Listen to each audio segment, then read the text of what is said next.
No penúltimo capítulo de Reis, a Decadência, de sexta-feira, 17 de maio de 2024, morte de Rezon e o fim de Nebsete. Adonirão, por ordem de Salomão, faz altares para ídolos, em que as esposas estrangeiras de Salomão irão cultuar no Monte das Oliveiras.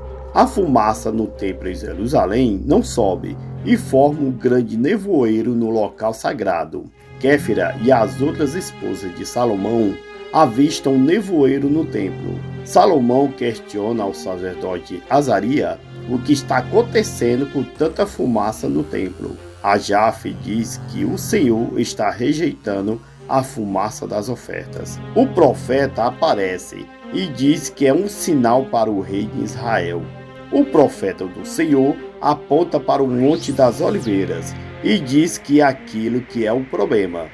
Azaria questiona o que está acontecendo lá no monte, e Roboão avisa que são altares de Deus. Todos encaram o rei Salomão por sua atitude pagã. Na sala do trono, o rei Salomão questiona se o profeta deseja dividir o reino. O profeta diz que é isso que ele pergunta ao rei. Salomão diz ao homem de Deus que ele está sendo muito ousado. O profeta diz que fala o que Deus manda, e o Senhor está muito irado com o rei Salomão. O pai de Roboão ordena que ele fale logo o que o profeta veio fazer em Jerusalém. O profeta revela que o Senhor vai dividir o reino de Salomão, e o seu servo vai ser rei em Israel. Salomão questiona o profeta ainda com dúvida. Roboão chega na hora, e Salomão pergunta quem será esse servo. O profeta dá pista de que é aquele que teve a audácia de um dia te desafiar. E o profeta avisa que os homens que Salomão os mandou segui-lo estão perdendo tempo, pois o que ele veio fazer aqui já fez. O profeta coloca a mão no ombro de Roboão e revela a mensagem. Eu preferia ficar cego do que ver o que vai acontecer em Jerusalém. Roboão questiona o pai quem mandou fazer aqueles altares lá no Monte das Oliveiras. Salomão desconversa e Roboão avisa que vai partir imediatamente. O bandido do Rezon volta a se infiltrar em Jerusalém, mas agora com a ajuda da rainha Nebsete. O mercenário pede pressa para pegar sua amada. Nebsete pede calma, pois Salomão está circulando na cidade. Nebsete fica admirada da paixão doentia de Rezon por Naamá, que segue dormindo profundamente. O bandido do Rezon fica revoltado com Salomão pelo estado crítico de Naamá. Nebsete aconselha Rezon de deixar primeiro Roboão ver a mãe, antes do bandido partir com a Amonita. Roboão orienta Malaate a se encontrar com Maaca, pois primeiro vai ver como está Naamá antes de partir de Jerusalém. Roboão se despede da mãe e vai embora de Jerusalém. Salomão observa Roboão partindo de Jerusalém. Ao conversar ironicamente com Jeroboão, o rei Salomão questiona as atitudes de seu ex-servo. Jeroboão vai embora a cavalo.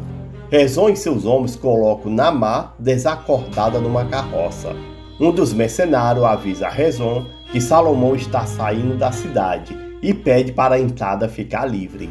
Ao entrar na carruagem, Salomão tem um déjà vu e percebe que Jeroboão é o novo rei. Salomão manda procurar imediatamente Jeroboão, pois ele é o traidor de Israel. Joiada ordena que os soldados procurem e prendem Jeroboão. A carroça de Rezon se encontra de frente com a carruagem de Salomão, que volta para dentro de Jerusalém. Desconfiado, o rei Salomão questiona quem são na carroça suspeita. No beco sem saída, o bandido do Rezon puxa a sua espada e ameaça o rei Salomão. Os soldados de Salomão puxam as suas espadas e os mercenários também se armam. Salomão questiona o motivo do mercenário estar em Jerusalém.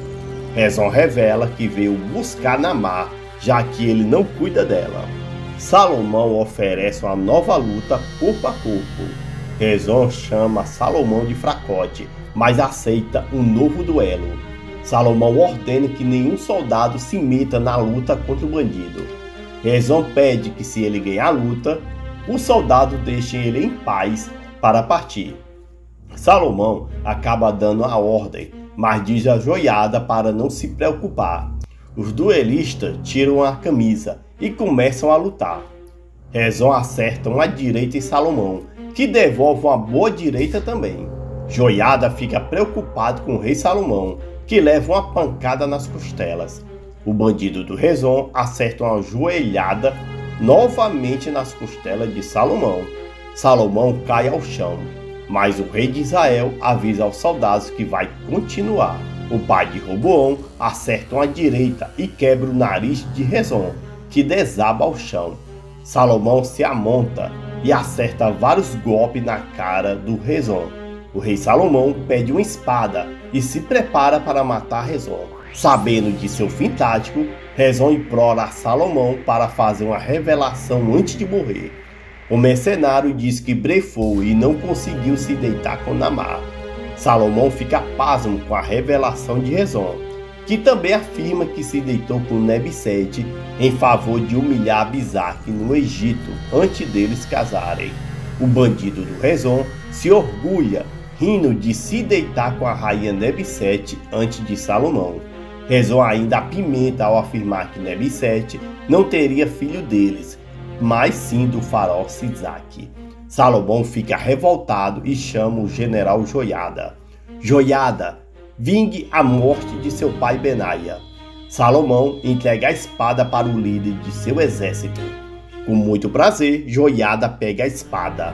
Ao lembrar de Benaia, Joiada crava a sua espada no peito do bandido do Rezon, sem pena e sem dó.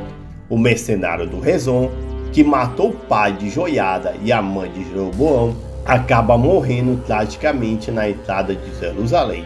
Salomão vai até a carroça e pede perdão a Naamá ao dizer que deveria ter acreditado nela. Salomão, mesmo machucado com as pancadas de Rezon, insiste em levar Naamá em seus braços. O médico avisa a Salomão que ele fraturou as costelas e Naamá segue em coma profundo. Ao lembrar de Nebsete, o rei Salomão fica fora de si e manda chamar a filha do faraó, a sua própria esposa egípcia. Sem saber de nada, Nebsete vai toda feliz para os braços de Salomão. Todo sério, o rei Salomão bebe uma taça de vinho.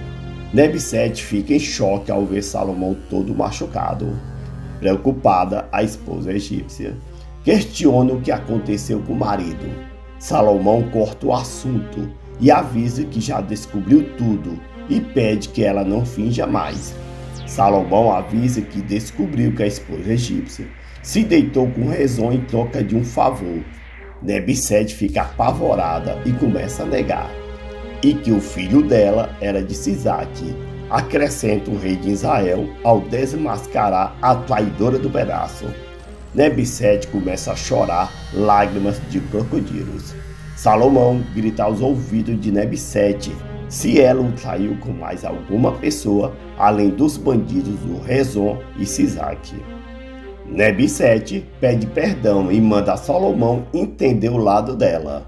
Salomão encara Nebsete e chama os soldados. A rainha se ajoelha e implora desculpas a Salomão por suas traições. Salomão ordena que Nebsete seja isolada em sua casa até segunda ordem e que nunca mais ela volte em seus aposentos.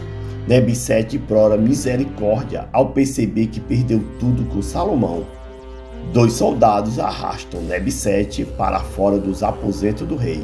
Salomão continua a beber o seu vinho.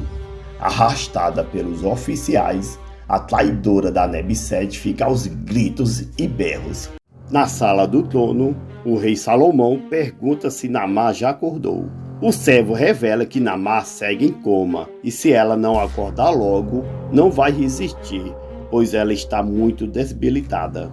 Salomão afirma que Naamá vai acordar logo. Na reunião dos governadores, Salomão questiona o paradeiro de Jeroboão. Salomão sente fortes dores nas costelas. Os governadores avisam que o povo está reclamando muito sobre os altos tributos. Zabute revela a Salomão sobre uma conspiração contra o rei de Israel e fala de certos infiltrados. O comandante Joiada avisa a Salomão sobre uma multidão revoltada em frente aos muros da cidade. Um rapaz loiro, o filho bastardo de Mazaape, incentiva o povo a criticar o reinado de Salomão. Joiada, Zabute e Salomão avistam os manifestantes lá do alto das muralhas. O filho de Mazaape pega uma pedra e joga no rei Salomão. A pedra acerta em cheio a testa de Salomão, que desmaia na hora. Em um sonho, o Senhor Deus fala com o rei Salomão: já que você procedeu assim e não guardou a minha aliança e nem os meus estatutos, vou tirar o reino de você e dá-lo a um dos seus servos. Salomão fica desesperado e implora misericórdia ao falar da aliança do Senhor com o rei Davi. Por amor a Davi, seu pai, não farei isso enquanto você estiver vivo, mas durante o reinado do seu filho. Todavia, não tirarei o reino todo, darei uma tribo a seu filho, por amor a Davi, meu servo, e por amor a Jerusalém que escolhi. Com a faixa na cabeça, o rei Salomão acorda apavorado.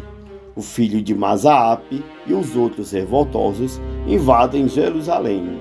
Joiada manda prender os manifestantes, e o filho de Mazaape está entre eles. Com a mensagem de Deus, Salomão fica transtornado e joga tudo fora pela sacada.